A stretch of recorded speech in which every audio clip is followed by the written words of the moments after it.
Estate planning in South Africa sounds complicated, right? Well, let's break down the essential tools you'll need. So let's start with the big one. What happens if you don't have a plan at all? It's called intestate succession. Basically, the state decides what happens, and you lose all control. Okay, so what's your first line of defense? Well, that's your will. It's your blueprint. See the difference? With a will, you're in charge. Without one, the law takes over completely. But look, a will is just the foundation. A really strong structure needs a whole lot more. Next up in your toolkit, let's talk about trusts. Think of them like a vault for your assets. What's so cool about a trust is it separates who legally owns the assets from who gets to benefit.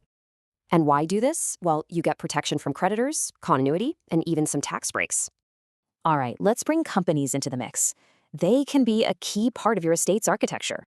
Holding assets in a company, it completely changes the game for taxes and who stays in control.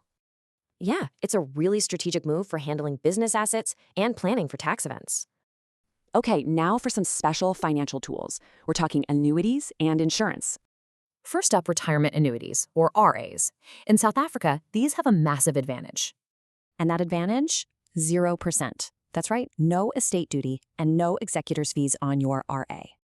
Okay, next is life insurance. This plays a totally different role. It's all about immediate cash. See, the payout goes straight to your beneficiaries. It completely bypasses the estate and all those fees. So you've got all these different tools. How do you actually build a solid strategy with them? Here's the key. None of these tools work alone. The real magic happens when you integrate them. Which leaves one final question for you. Is your wealth architecture actually built to last?